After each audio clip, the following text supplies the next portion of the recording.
தாவீதின் சந்தோஷமும் துதியும். என் இருதயம் ஆயத்தமாயிருக்கிறது. தேவனே, என் இருதயம் ஆயத்தமாயிருக்கிறது. நான் பாடி கீர்த்தனம் பண்ணுவேன். என் மகிமையே விழி, வீணையே சுரமண்டலமே விழியுங்கள். அதிகாலையில் விழித்துக் கொள்வேன். ஆண்டவரே, ஜனங்களுக்குள்ளே உம்மை துதிப்பேன். ஜாதிகளுக்குள்ளே உம்மை கீர்த்தனம் பண்ணுவேன். உமது கிருபை வான பரியந்தமும் உமது சத்தியம் மேக மண்டலங்கள் பரியந்தமும் எட்டுகிறது. தேவனே, வானங்களுக்கு மேலாக உயர்ந்தருளும். உமது மகிமை பூமி அனைத்தின் மேலும் உயர்ந்திருப்பதாக.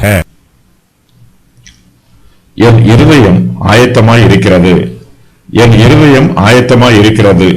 தேவனே, என் இருதயம் ஆயத்தமாய் இருக்கிறது. நான் பாடி கீர்த்தனம் பண்ணுவேன். தாவீது இதுவரையிலும் தன்னுடைய பிரச்சனைகளை பற்றியும் சத்துருக்களை பற்றியும் கர்த்தரிடத்தில் முறையிட்டார். இப்போது தாவீதின் ராகம் முற்றிலுமாக மாறி இருக்கிறது. இதுவரையிலும் தன்னுடைய பிரச்சனைகளை கர்த்தரிடத்தில் சோகத்தோடு சொன்னவர் இப்போது மிகுந்த சந்தோஷத்தோடு கர்த்தரை துதிக்கிறார். தாவீதின் இருதயத்திற்குள் கர்த்தரை பற்றும் விசுவாசம் உறுதியாய் நிலைத்திருக்கிறது. இதனால் துக்கம் சந்தோஷமாய் மாறிற்று. கர்த்தரை துதிப்பது தன்னுடைய கடமை என்று தாவீது நினைக்கிறார். என் இருதயம் ஆயத்தமாய் இருக்கிறது. தேவனே, என் இருதயம் ஆயத்தமாய் இருக்கிறது என்று சொல்லுகிறார். தாவீதின் இருதயம் இதுவரையிலும் தொய்ந்து போய் இருந்தது. இப்போதோ அவருடைய இருதயம் பரலோகத்தை நோக்கி நிமிர்ந்து பார்க்கிறது. தாவீது இப்போது தன்னுடைய கண்களையும் இருதயத்தையும் கர்த்தரை நோக்கி ஏறெடுக்கிறார். துர்ச்செய்தியை கேட்கிறதினால் பயப்படான். அவன் இருதயம் கர்த்தரை நம்பி திடனாய் இருக்கும். உம்மை உறுதியாய் பற்றி கொண்ட மனதை உடையவன் உம்மையே நம்பியிருக்கிறபடியால் நீர் அவனை பூரண சமாதானத்துடன் காத்துக்கொள்வீர். ஏசாயா 26:3. தாவீது கர்த்தரை துதிக்க ஆயத்தமாய் இருக்கிறார். அவருடைய இருதயம் கர்த்தரை பாடி கீர்த்தனம் பண்ண ஆயத்தமாய் இருக்கிறது. தாவீது தேவனை பாடி கீர்த்தனம் பண்ணுவதன் அம்சம். என் இருதயம் ஆயத்தமாய் இருக்கிறது. நான் பாடி கீர்த்தனம் பண்ணுவேன். என் மகிமையே விழித்திரு. வீணையே சுரமண்டலமே விழியுங்கள். நான் அதிகாலையில் விழித்துக் கொள்வேன். ஜனங்களுக்குள்ளே உம்மை துதிப்பேன். ஜாதிகளுக்குள்ளே உம்மை கீர்த்தனம் பண்ணுவேன்.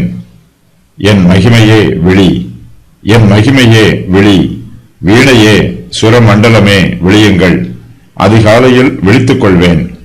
கர்த்தரை பாடி துதிப்பதை தாவீது தன்னுடைய கடமையாக நினைக்கிறார். கர்த்தரை துதிப்பதற்காக சந்தோஷப்படுகிறார். தன்னுடைய கடமையை நிறைவேற்றுவதற்கு தாவீது தன்னை ஆயத்தம் பண்ணுகிறார். என் மகிமையே விழி என்று சொல்லுகிறார். நம்முடைய நாவே நமக்கு மகிமை. நம்முடைய நாவு கர்த்தரை துதிக்கும் போது அது மகிமையான வேலையை செய்கிறது. தாவீது என் மகிமையே விழி என்று சொல்லும்போது என் நாவே விழி என்று பொருள்படுமாறு சொல்லுகிறார்.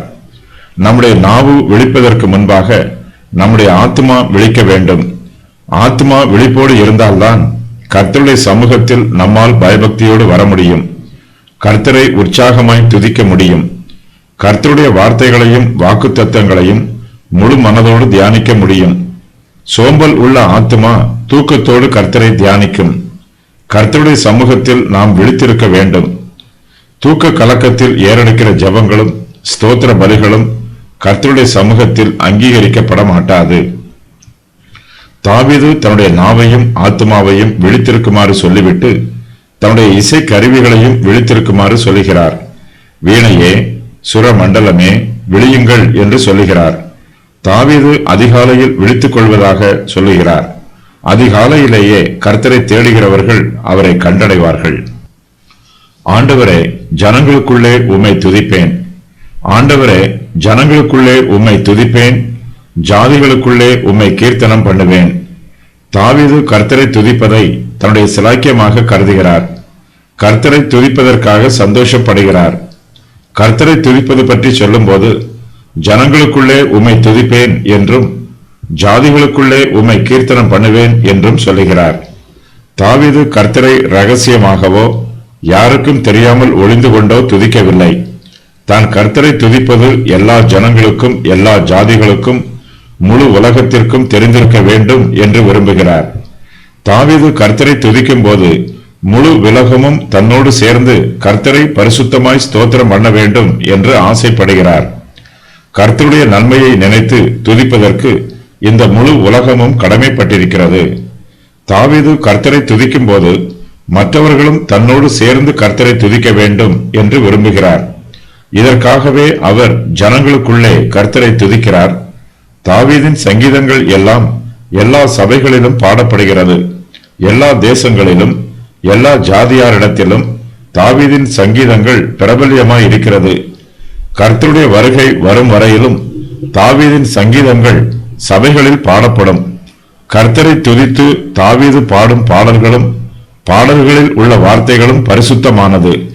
நம்முடைய பக்தி விருத்திக்கு அவை பேருதவியாய் இருக்கும். கர்த்தருடைய கிருபையும் சத்தியமும். உமது கிருபை வான பரியந்தமும் உமது சத்தியம் மேக மண்டலங்கள் பரியந்தமும் எட்டுகிறது. தேவனே, வானங்களுக்கு மேலாக உயர்ந்தருளும். உமது மகிமை பூமி அனைத்தின் மேலும் உயர்ந்திருப்பதாக. தாவீது கர்த்தரை துதிப்பதற்கான காரணத்தை சொல்லுகிறார். கர்த்தருடைய கிருபை வான பரியந்தம் எட்டுகிறது. அவருடைய சத்தியம் மேக மண்டலங்கள் பரியந்தம் எட்டுகிறது. கர்த்தருடைய கிருபையையும் சத்தியத்தையும் நம்மால் அளந்து பார்க்க முடியாது. அவை நம்முடைய நினைவாற்றலுக்கு அப்பாற்பட்டவை. மனுஷருடைய ஞானம் தேவனுடைய கிருபையையும் சத்தியத்தையும் புரிந்து கொள்வதற்கு குறைவுள்ளதாய் இருக்கிறது. கர்த்தருடைய ஞானமே அனந்த ஞானம். கர்த்தருடைய சத்தியம் மேக மண்டலங்கள் பரியந்தம் எட்டுகிறது. மேகத்திற்குள் மறைந்திருப்பதை நம்மால் காண முடியாது. சாதாரண மாம்ச பிரகாரமான கண்கள் கர்த்தருடைய சத்தியத்தை காண்பதற்கு குறைவுள்ளது. கர்த்தர் நமக்கு பிரகாசமுள்ள மனக்கண்களை கொடுக்க வேண்டும் என்று நாம் விண்ணப்பம் பண்ண வேண்டும். அப்போதுதான் கர்த்தருடைய சத்தியம் நமக்கு புரியும். தாவீது கர்த்தரை துதிக்கும் போது இந்த சங்கீதத்தின் கடைசியில், தேவனே, வானங்களுக்கு மேலாக உயர்ந்தருளும், உமது மகிமை பூமி அனைத்தின் மேலும் உயர்ந்திருப்பதாக என்று சொல்லி இந்த சங்கீதத்தை நிறைவு செய்கிறார்.